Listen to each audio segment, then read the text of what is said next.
kami dari kelompok 1 ingin mempresentasikan tentang konsep kecerdasan. Saya Muhammad Fajar dari Prodi PBI dan Ibu Mela dari Prodi PPKN. Yang berikutnya ada konsep inteligensi menurut Gardner. Setiap manusia pasti memiliki semua kemampuan tipe inteligensi yang berbeda. Gardner juga mendefinisikan kecerdasan menjadi 3, yaitu kemampuan untuk memecahkan suatu masalah, kemampuan untuk menciptakan masalah baru untuk dipecahkan, kemampuan untuk menciptakan suatu atau menawarkan suatu pelayanan dalam masyarakat. Yang kedua ada pendapat menurut Perus 98. Yang pertama, kemampuan menyesuaikan diri dan beradaptasi dengan lingkungan. Yang kedua, kemampuan untuk belajar atau kapasitas untuk menerima pendidikan. Yang ketiga, kemampuan untuk berpikir secara abstrak menggunakan konsep-konsep abstrak dengan menggunakan secara luas simbol-simbol dan konsep-konsep. Baik, di sini ada 3 para ahli yang berpendapat, tapi saya tarik kesimpulannya saja. Jadi inteligensi diartikan sebagai kemampuan berpikir secara abstrak, memecahkan masalah dengan menggunakan simbol-simbol verbal, dan kemampuan untuk belajar dari menyesuaikan diri pengalaman hidup sehari-hari. Baik, selanjutnya ada tes inteligensi. Tes inteligensi terbagi menjadi 3, yaitu tes IQ, EQ, dan SQ. Apa itu IQ?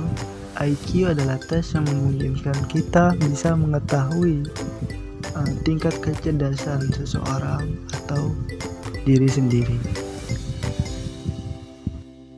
Sedangkan apa itu EQ? EQ merupakan serangkaian kemampuan mengontrol dan menggunakan emosi, serta mengendalikan diri, semangat, motivasi, empati, kecakapan, sosial, kerjasama, dan menyesuaikan diri dengan lingkungan. Sedangkan SQ itu sendiri adalah kecerdasan yang berperan sebagai landasan yang diperlukan untuk memfungsikan IQ dan EQ secara efektif. Yang selanjutnya ada konsep inteligensi dalam psikologi pendidikan. Konsep yang pertama adalah 2 faktor, yaitu konsep yang berpendapat bahwa inteligensi itu meliputi kemampuan umum dan kemampuan khusus. Yang kedua ada primary of mentality abilities, yaitu konsep yang berpendapat bahwa inteligensi merupakan penjelmaan dari kemampuan primer seperti kemampuan berbicara, mengingat, berbahasa yang berhubungan dengan psikologi pendidikan. Yang selanjutnya ada konsep multiple intelligence, yaitu konsep yang berpendapat bahwa inteligensi dapat dilihat dari 3 kategori, yaitu operasi mental, konten, dan produk. Yang keempat ada konsep triage of intelligence.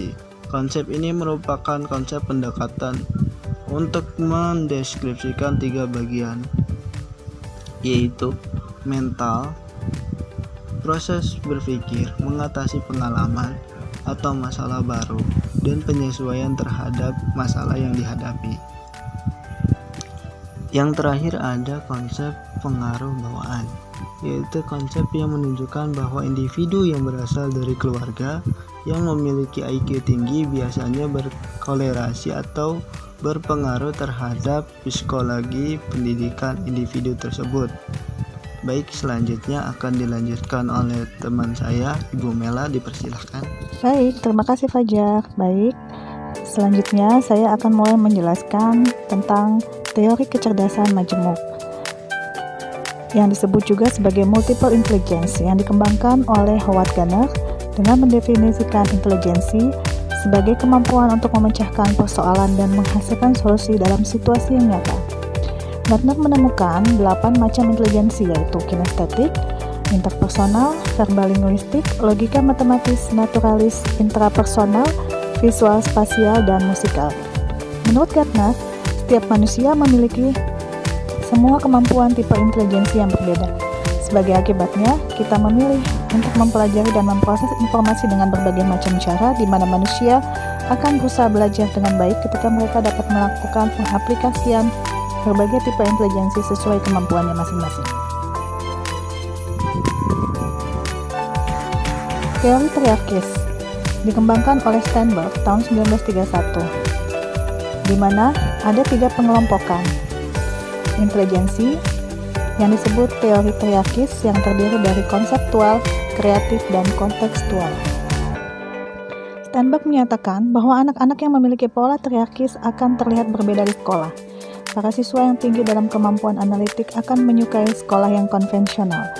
Mereka yang memiliki kemampuan ini seringkali berhasil dalam menerima instruksi langsung, sedangkan anak-anak yang mempunyai kemampuan intelijensi kreatif yang tinggi selalu tidak menduduki ranking di atas kelasnya.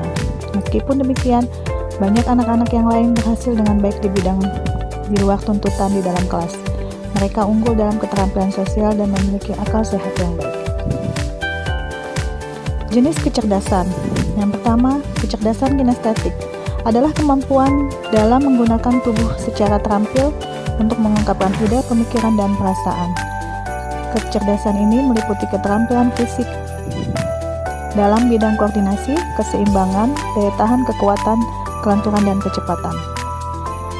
Yang kedua adalah kecerdasan interpersonal, adalah kemampuan untuk memahami dan bekerja sama dengan orang lain. Kemampuan untuk mengamati dan mengerti maksud, motivasi, dan perasaan orang lain. Kecerdasan yang ketiga adalah kecerdasan verbal linguistik, yaitu kecerdasan yang berkaitan dengan kemampuan berbahasa atau berkomunikasi, baik dengan berbicara maupun menulis. Di sini, anak memiliki hobi membaca, menulis, berbicara, dan mendengarkan cerita. Yang keempat adalah kecerdasan logika matematis, yaitu kemampuan menggunakan angka dengan baik dan melakukan penalaran yang benar.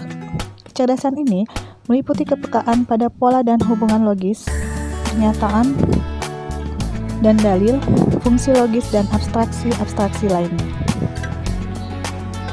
Kecerdasan yang kelima adalah kecerdasan naturalis, di mana ada kemampuan untuk mengenali, membedakan, mengungkapkan, dan membuat kategori terhadap apa yang dijumpai di alam maupun lingkungan. Intinya adalah kemampuan manusia untuk mengenali tanaman, hewan, dan bagian lain dari alam semesta. Yang keenam adalah kecerdasan intrapersonal, yaitu kemampuan yang berhubungan dengan kesadaran dan pengetahuan tentang diri sendiri. Dapat memahami kelemahan diri sendiri dan mampu memotivasi dirinya sendiri untuk melakukan disiplin.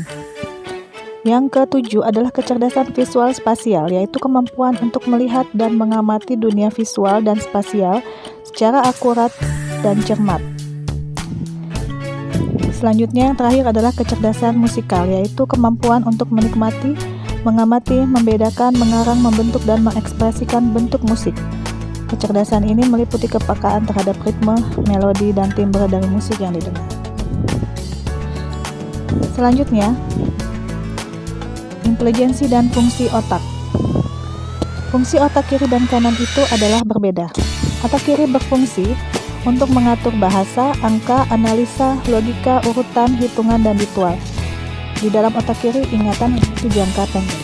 Otak kanan berfungsi untuk melakukan kreativitas, konseptual, melakukan sesuatu di bidang seni atau musik, kemudian melihat gambar atau warna, dimensi, mengatur emosi, imajinasi, dan melamun.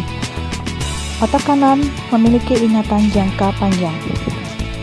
Cara mengetahui dominan kerja otak kanan dan kiri. Ada banyak hal untuk mengetahui apakah seseorang dominan otak kanan atau otak kirinya.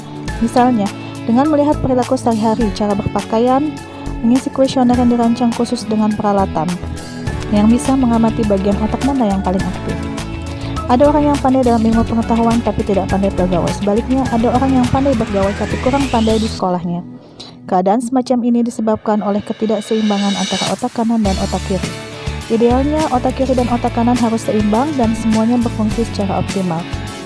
Orang yang otak kanan dan kirinya seimbang, maka dia bisa menjadi orang yang cerdas sekaligus pandai bergaul atau bersosialisasi. Demikian penjelasan dari kelompok kami. Mudah-mudahan bisa dimengerti. Wabillahi taufiq wal hidayah. Wassalamualaikum warahmatullahi wabarakatuh.